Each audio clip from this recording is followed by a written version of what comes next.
The game has begun. Putting that behind us. And we have Genesis attacking on Stones Hill with Valkyraz, Raphion, Cyanide, Pepper, Acapea, and Ryther. We have Legion defending with Chrismatic, Waterboy, Boomstick, Renatus, Jimmy Tryhard, and Sody Pop. And the game has begun. We see an immediate engagement down the middle by Genesis. And this is another just standard sort of thing you see on this map. The two standard things you see are straight down the middle with a flank or two, or straight off the rock. And it seems like there are two flanks from Genesis. Actually, both Ryther and Acapea have both gone man-at-arms, and they have gotten 9 peasants. Probably going to be a little bit more after those houses get burnt. Very, very 14. nice. 14. Wow. 9 minutes left. That is a good push. That's a quarter of the peasants. Yeah. With more to come, actually, they're burning all of these houses very nicely. They finally stopped them with 17. You're at 17 peasants, but that's almost half in the first push. That's tremendous right there. And like that, from what I can tell, that's mostly peasants. It didn't look like a whole lot of houses. None up front except for maybe one, which is I think pretty good. They got a few burnt houses, but yeah, they still left a lot of stuff up front, which is great for them. Mm-hmm. Legion's pushing up a bit offensively, and they did it very successfully. But 17 out of 40 houses, that's a big thing. And something I want to point out that Genesis did very intelligently is, you see these 2 houses? They aren't burned. These 3 houses, they are actually not burned. And that's a really good thing to think about, because that saves a lot of time. Because if you just toss it to those houses, those are easy. As long as Genesis can push past this, they can take those houses easy for peasants. No problem. Yeah. And other than that, the rest of the loose peasants are just running around in the middle of the town. So this should be a pretty easy objective for Genesis. And all that extra time is very useful on the battering ram. So let's see what they're pulling off now. Actually, I want to look at this composition a little bit. We haven't seen Genesis' composition. Legion is the same as they ran last game. 2 men-at-arms, 2 vans, 2 knights. 2 different people, but doesn't really matter. They're still actually only one other person. But the composition is the same, and it's working out pretty decently for defense. However, Genesis is actually running the exact same thing. Exact same thing, yeah. And it's funny because their men-at-arms aren't doing as much functionally in terms of player damage, but objective damage, I think they've done almost all of it. And I think that's, if you're going to put in 2 men-at-arms here, which is very risky to do so on attack here, but if you do so, then you either sacrifice both of them to the objective cause, or simply one of them to the team fight and one of them to the objective cause. But that's generally where you see men-at-arms putting a lot of points on the board. It's just, they're the ones running around, undeterred, just killing as many peasants as possible, and burning all these houses. And that'll switch, once they make it to the next objective. Should they make it to the next objective, that obviously will switch. You won't see nearly as much in the way of objective points. You'll see straight up killing, I think. Yep, I think you're absolutely right. And speak of the devil, they have taken the objective in 4 minutes. Very, very good timing on this first objective. Yeah, this first objective, I've seen a couple really ugly DNFs on this first objective. One of which is the 39 peasant fiasco. 39, yeah. You remember that? Tragic. That was... Oh my gosh. Pretty much the death knell of Fauscher. Yeah. And that was terrifying to watch, because Tempest defense was just utterly impregnable. Yeah. And if your defense is good enough, you can hold anyone for any amount of time. But here, Absolutely. it just looks like Genesis was so creative in their attacks and so intelligent, they got it through very, very nicely. But now it seems Legion is getting their bearings. Their men-at-arms are pulling out all the stops, dealing all the damage. The TK from Genesis. Smart move they've got here with the man-at-arms. They've wearing essentially the exact same customization here. the gold hat and the same tag and everything, same colors. So it makes it really, really difficult to tell each one apart and plan a strategy for them. And all I really have to do is swap their weapons out, and there you go. It's hard to track them again, especially if they just switch between the two of them. So it's stuff like that it's really confusing. I think it works well, especially when they work in tandem together, to confuse the opponents. Mm-hmm. Yeah, I think so, definitely. Man-at-Arms are valuable in that respect, absolutely. Spook, are you going to join us in game? Yes. Fabtasticular. Awesome. So, looks like Legion has finally pushed back. Legion has finally pushed back Genesis, and the card has stopped for the time being. It was moving the whole time there, and okay, they don't need to pause anymore. And with 14 minutes left, that is a very respectable amount of time on the attack for this objective. Looks like Genesis is making the smart decision to fight in the river. This is good. You don't want to fight on the objective as the attackers. That's what you want to do as the defenders. And they're doing really, really well with it. Like, they're staying alive for each engagement. Mm-hmm. However, Jimmy is going to make life a living hell for these low health guys. Unless he can be taken out very quickly. Oh, wow! He gets 2 kills there. But he does get ended by Acapia. That is definitely not how you say that name, but that's what I'm going to say for now. It works. Yeah.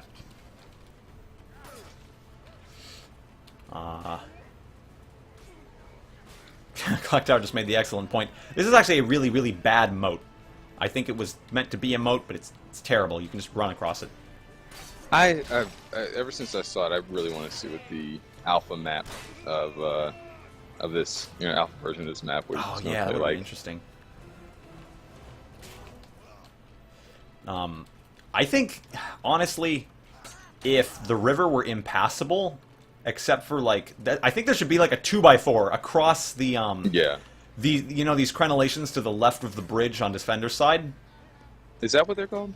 No, actually, crenellations are completely different. They're like the insets on the walls. But I was just speaking generally. Those sort of outcroppings into the moat. Like, if there was a couple 2x4s just across there, Yeah. just lashed together, and you couldn't cross the river, I think that would make for a really big difference meta-wise. Because, as a defender, you can just run straight to the attacker's spawn in the first third of the objective, on this objective. But that way, it takes a little bit longer, so it can have an effect. Definitely. Yeah.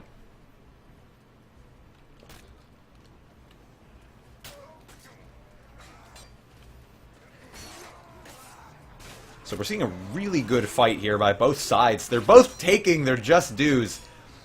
It's now, however, a 4v2. Not looking so good for meta. Slowly getting torn apart. Oh, Boomstick flailing around like a cornered animal. Not going to get anything with it, though. Oh, Spook, you are in here. Fantastic. Yep. Was going to ask... Would you, now that Mercs, I take it this is a Mercs server, right? Of course it's Mercs' computer. Yeah. Yeah. Would you say that it is a better idea as the attacker to just rush straight for the objective if it's in a position such as this, rather than heal yourself if you're, say, at like a quarter health from a prior engagement, or the reverse? It kind of depends, like, how many you have alive, what your health is, and like when the enemy team died.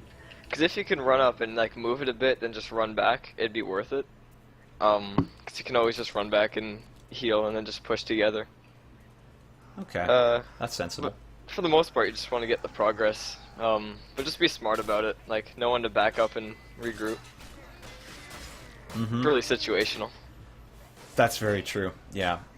I think a lot of these specific strategies and, like, small things really do depend on the current situation and your knowledge of it.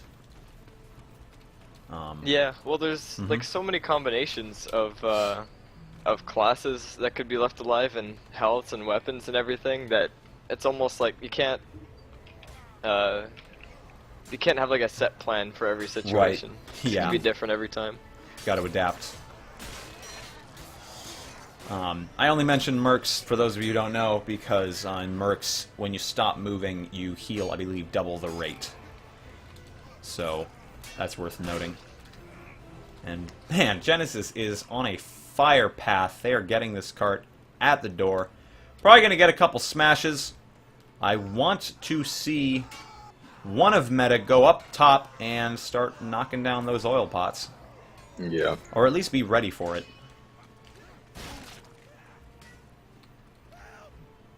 Now, I'm very, very surprised neither team is fielding an archer. I would at least expect that from the defenders.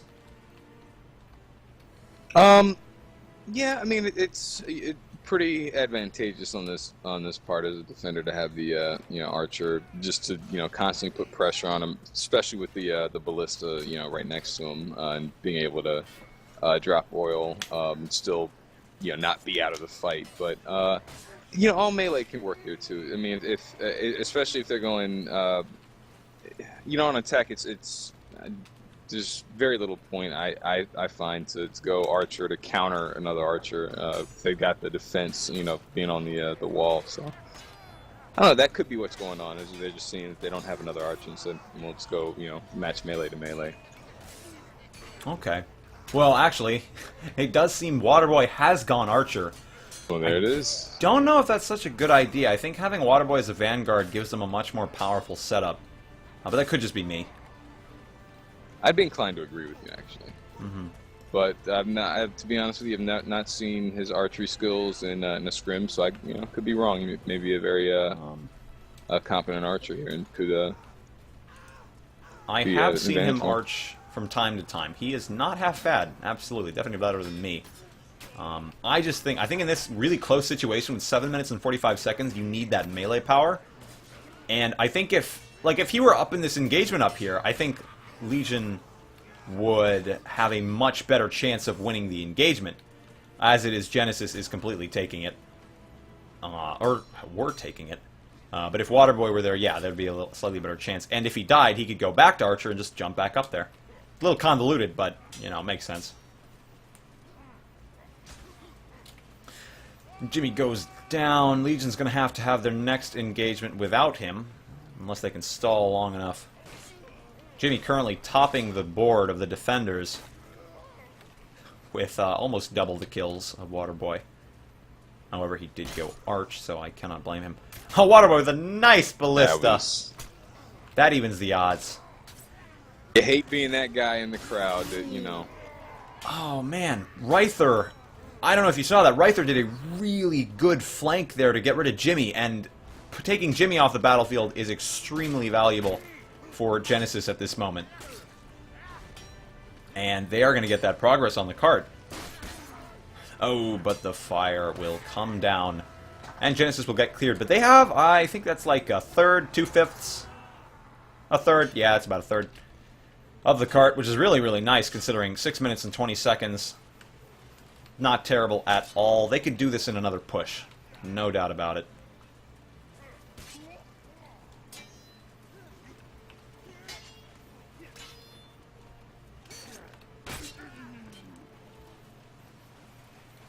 However, it seems as though Legion has a Waterboy on that ballista. Sorry, I was saying Legion has pushed back Genesis for the time being, but Waterboy is just picking up Genesis heads with that ballista. It's amazing.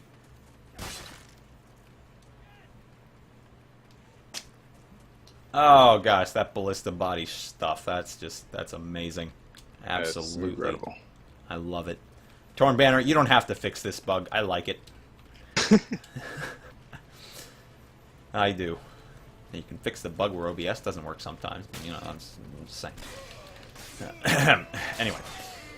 Genesis is coming back. They do end 2 Legionnaires on their way to the cart.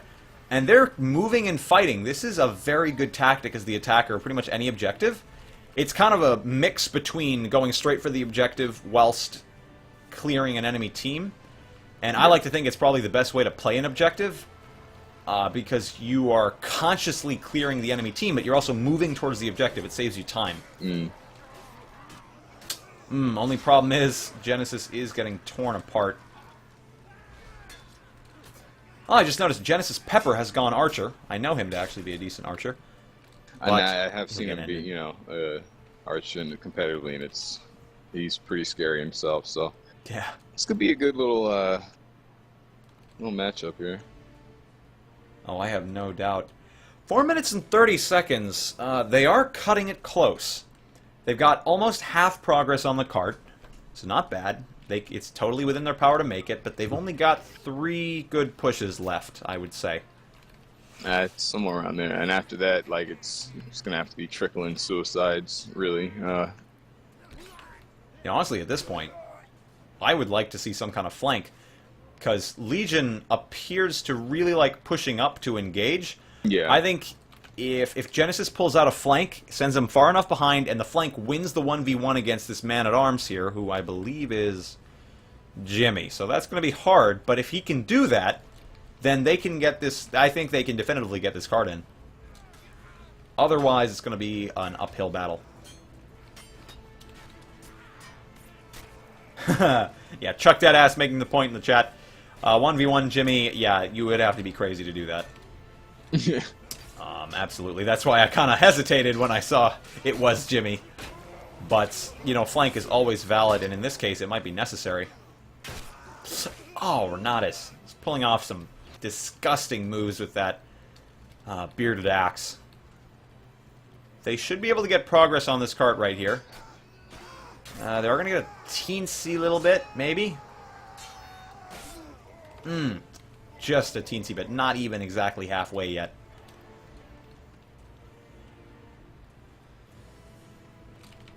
So it seems like Genesis is waiting up. Smart move. 2 minutes and 45 seconds. You know, at this point, given the stalwart defense that Legion has been putting up, you know, I might be speaking too soon. Nope, I'm not going to speak too soon. Never mind, I was going to predict. But not today. Yeah, it looks like Genesis is going to take this engagement. And they did flank. They took my advice. They did flank, yeah. Yeah, they got a bit of progress. Waterboy gets him, but that progress was done. The deed has been completed. So this cart is going a little bit farther. They just need to hold these guys at bay. But it looks like that isn't going to happen. Lots of progress on the cart, however. That's going to be very hard to match for Legion. Ooh, a little bit of TK. 2 minutes left. Yep, we have hit 2 minutes. This is going to get crazy.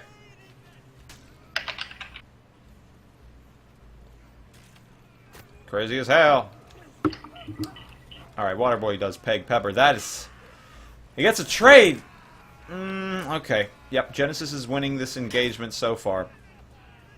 But given the current performance of Waterboy's archery, I don't know if it's going to go their way. Unless Legion can get a full spawn, it's anyone's cart. And the man-at-arms is moving it. They are completely suiciding. The fire is doing all of the damage. Oh, wow. And this push is all but over. Looks like they might have Sometimes one last this comes chance. down to a good old-fashioned bar brawl like that. Yep. I think that's exactly what we're going to see. In fact.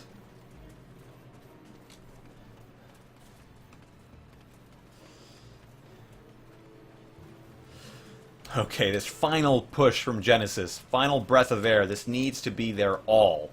This is all they're going to get. But if they can win this engagement right here, which it looks like they're going to do... Oh, man, Chrysomatic just dealing so much damage. But Waterboy misses the ballista. That's not good. He's going to have to get to those oil pots in time. You need to get right back on that cart, guys. They have a lot of people. I think it's going to go in. Yep. There it is. Oh, man, with 23 seconds on the clock. Whew. Insanity. Beautiful objective. Wow, it looks Now, like this Legion... Is where... I'm sorry, I just noticed Legion passed down the king 4 times.